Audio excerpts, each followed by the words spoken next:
private property, let's just do away with all of that fucking shit, because it leads to fascism.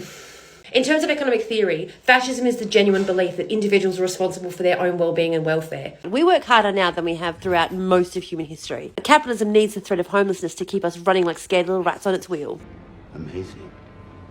Every word of what you just said was wrong. Oh boy. She's got more than a few things wrong there. She's got a lot of things wrong, and wrong with like a capital W wrong, like caps lock wrong, all across the board. So I went and I looked through a bit more of her stuff, and I thought it would be fun to just go through it a little bit and see why she's kind of so worked up, so angry, so frustrated. It's going to be fun. This time last year I was, in fact, living in a tent, and it's been a wild fucking ride from there to now, because, like, you know, tomorrow I move into the home that I fucking own, right? Which is wild for me as well, because, like, I genuinely, and this is, I think people don't really get this, but I genuinely believe the shit that I say. Like, this down to my fucking gut. The abolition of private property is, like, my number one fucking aim, right? That's just all I fucking want. So, just for the record, I'm going to say I do believe her. And she's definitely telling you she's a communist. Her whole abolition of private property thing, communism, everyone knows it. But I'm still going to pull it up from the Communist Manifesto from Marxist.org, just so, you know, everyone can see. Personal property is fine. You can have your fucking personal property. Private property, let's just do away with all of that fucking shit, because it leads to fascism. This, what you've done, is called fascism. And I know that that's a confusing term for some people, and I'm going to have a whole bunch of, you know, straw mans in the thing going, oh my God, that's a fascism, you're overreacting. No. In terms of economic theory, fascism is the genuine belief that individuals are responsible for their own well-being and welfare. And that if you're suffering and struggling, that's on you. I almost feel like I have to go back and get the Luke Skywalker video again, because everything she said was wrong. But there was so much of it in just a few seconds, so I'm going to start with the property thing. Because she doesn't have a good grasp on what property is or what she wants to do with it. She just wants to say, you know, abolish private property. But she doesn't know what happens when private property is abolished. So we're going to give her an example from an awesome historian. His name is Tick History. You should go check him out. But let's just see what he has to say on this. 28th of February, 1933. Order of the Reich President for the Protection of People and State.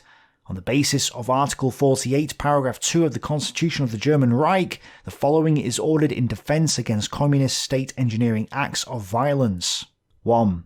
Articles 114, 115, 117, 118, 123, 124, and 153 of the Constitution of the German Reich are suspended until further notice.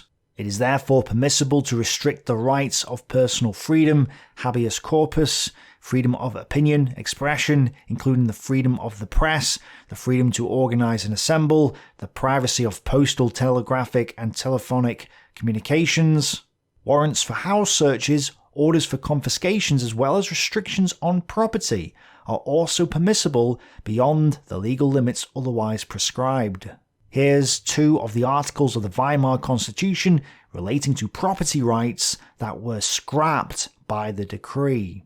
Article 115. The dwelling of every German is his sanctuary and is inviolable. Exceptions may be imposed only by authority of law. This is scrapped. Your home is no longer yours if the state decides to take it from you. Article 153. Property shall be guaranteed by the Constitution. Its nature and limits shall be prescribed by law. Expropriation, which is noun, the action by the state or an authority of taking property from its owner for public use or benefit, shall take place only for the general good and only on the basis of law. It shall be accompanied by payment of just compensation unless otherwise provided by national law. In case of dispute over the amount of compensation, recourse to the ordinary courts shall be permitted, unless otherwise provided by national law.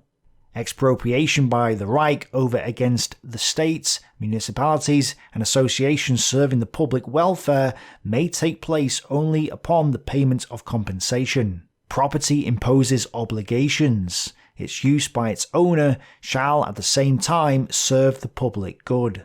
This was also scrapped.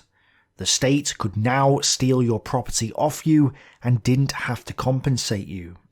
So, by law, private property rights no longer existed. Individuals couldn't own property since all property could at any time be seized by the state. So I'm still taking her at her word from earlier that she's all about abolishing private property, like every other communist out there. Except here we have the biggest example in human history of private property being abolished, and it comes from the Nazis. So I don't think she's going to like learning that little bit first.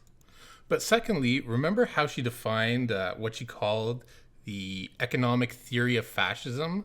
She said it was the, quote, genuine belief that individuals are responsible for their own well-being and welfare, end quote.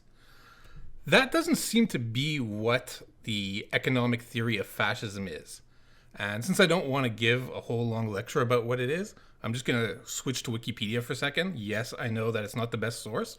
I'm just taking a little snippet here that I checked myself. So this is accurate, at least as far as what the authors were saying.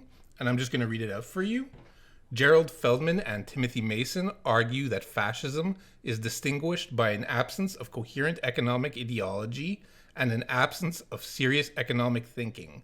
They state that the decisions taken by fascist leaders cannot be explained within a logical economic framework. So, just to get that straight, in terms of economic theory of fascism, it's distinguished by an absence of coherent economic ideology and an absence of serious economic thinking. That is what led to the abolishment of private property, which also happens to be the communist thing that she loves. And that thought line, that pattern of thought, also has really strong ties to white supremacy, has really strong ties to eugenics theories, and pops up a lot in Christian movements. First off, doesn't she look pretty intense here?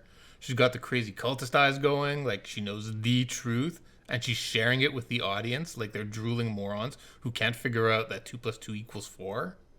Anyways, the way she sees it, white supremacy, eugenics theories, and Christianity are associated with the genuine belief that individuals are responsible for their own well-being and welfare. And hey, she got 1 out of 3 right, since Christianity is associated with that. On the other hand, white supremacy and eugenics are historically directly correlated with the abolition of private property. There's a great quote that demonstrates what happens when white supremacists and eugenicists clash with religious people. Somewhere in Eastern Europe, an SS officer watched languidly, his machine gun cradled, as an elderly and bearded Hasidic Jew laboriously dug what he knew to be his grave. Standing up straight, he addressed his executioner. "God is watching what you are doing," he said. And then he was shot dead.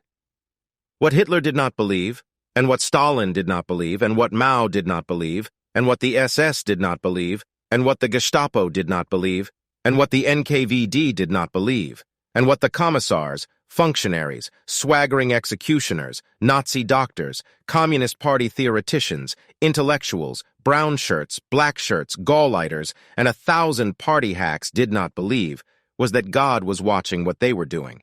And as far as we can tell, very few of those carrying out the horrors of the 20th century worried overmuch that God was watching what they were doing either. That is, after all, the meaning of a secular society.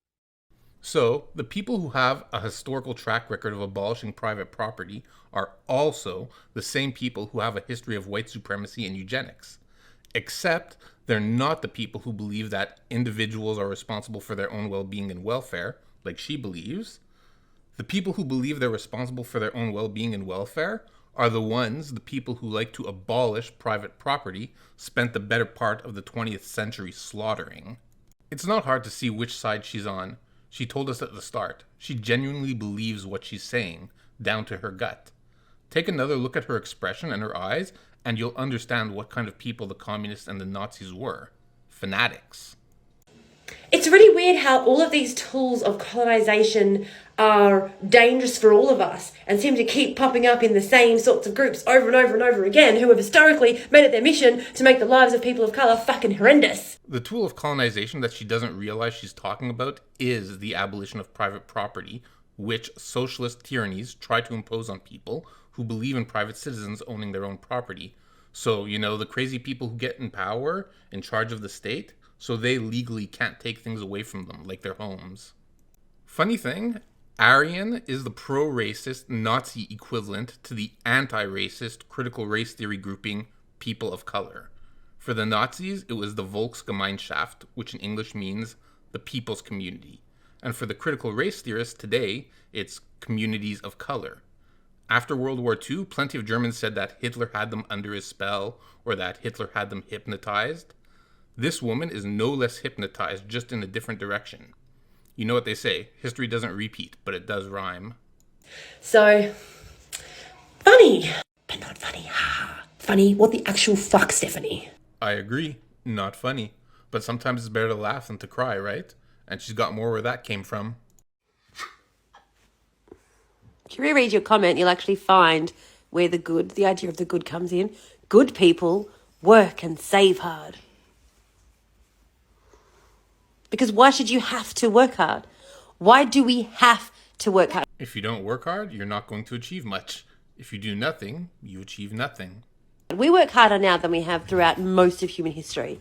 Like, sure, if you compare our work week to the Industrial Revolution work week, we're doing better. But if you want to look at any time prior to that, we're doing a hell of a fucking lot worse.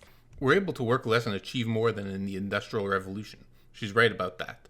On the other hand, we're not doing a hell of a lot worse compared to prior to that. She's talking about the pre-Enlightenment time, the Middle Ages, the Dark Ages, and so on, which was even more work than during the Industrial Revolution. Farmers waking up before the sun, only stopping to work when the sun went down, slaves didn't have weekends off. Work was almost all you did in those times, just to stay alive. They didn't have nice phones to take videos and complain about how hard work was in the morning from their comfy beds on nice clean sheets, basking in the sun. And I worked hard and saved hard, and I had 80 grand savings in the bank and a full-time job, and I was living in a tent. I bet that's an interesting story. Working hard and saving hard doesn't guarantee you anything. We keep telling people it does because that's what we signify to mean that a good person is someone who works hard and saves hard. We didn't signify that that was a good thing. That actually is a good thing. You shouldn't have to work hard to have the basic necessities. You shouldn't have to work at all to have a roof over your head. What's the saying? If something is free, you're the product? Keep that in mind. But capitalism needs the threat of homelessness to keep us running like scared little rats on its wheel. Is it really capitalism that needs homelessness to keep people running? Or is it the people who try to abolish private property that use homelessness to radicalize people by stating that capitalism causes homelessness, when homelessness is a natural state of humanity? Homelessness obviously isn't purely financial, but capitalism goes a long way to solving it, and one of the other key components is private property. So the state can't come in and take your home away and, let's say, give it to people looking to avoid doing the hard work of acquiring one, kind of like her, who believes you shouldn't have to work at all to have a home. For free. Communism says, free home, free food, free, free, free. If it's free, you're the product. And in this case, that means a motivated and empathetic person becomes a radicalized communist. You could say she's been colonized by communist ideology by accepting and wholeheartedly chasing after the abolition of private property. It's not what I did. It's not what I did. I said people who say, suck it up, go live in a fucking tent, too bad, so sad, were fascist. Because that is fascism. She's doing the crazy eyes again.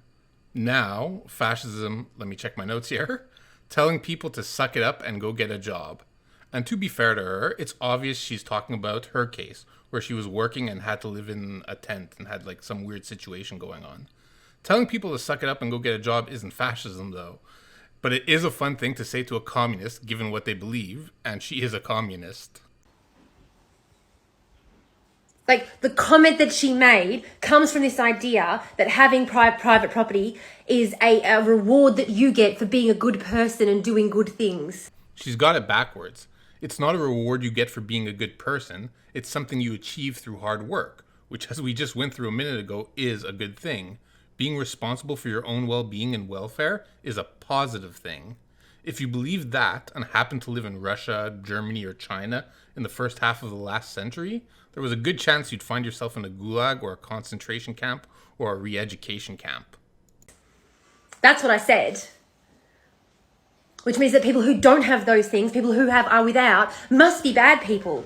Because being poor is bad, and bad things only happen to bad people. Actually, that's not what that means. She's making a basic error. If you're responsible for your own well-being and welfare, meaning you work to be able to take care of yourself and your needs, you therefore have things, aka private property. And that makes you a good person. Therefore, people who don't have those things didn't work hard and therefore are not good people. That's her thinking. But that's only true some of the time. People who are lazy and don't want to work and just want free things and even feel entitled to them do exist. There's also people who work hard and get screwed over. These two things are not the same. And that's only 2 examples. There's plenty more. That thinking is fascist thinking. That's what I was calling fascist. I think it's pretty safe to say at this point that she has no idea what fascism is, but her own thinking runs along authoritarian lines. If only she could abolish private property and start taking people's homes and redistributing them as she saw fit, everything would work out just fine then. So if you think that way, if you feel like this video was directed at you, if after this explanation you still feel like those comments were directed at you, you need to do some soul searching and reflecting. That's got nothing to do with me. I didn't think it was directed at me. I think she's just pretty solidly indoctrinated and has relatively no idea what she's talking about, but she's got a lot of passion and confidence, despite being basically totally wrong at every turn. Her parting shot there was basically her trying to radicalize others into communism, shaming them for not agreeing with her and not knowing better. Maybe they can go read the Communist Manifesto and they can be as smart and morally superior as she is. I have this thing, it's depression. On second thought, maybe they shouldn't read the Communist Manifesto.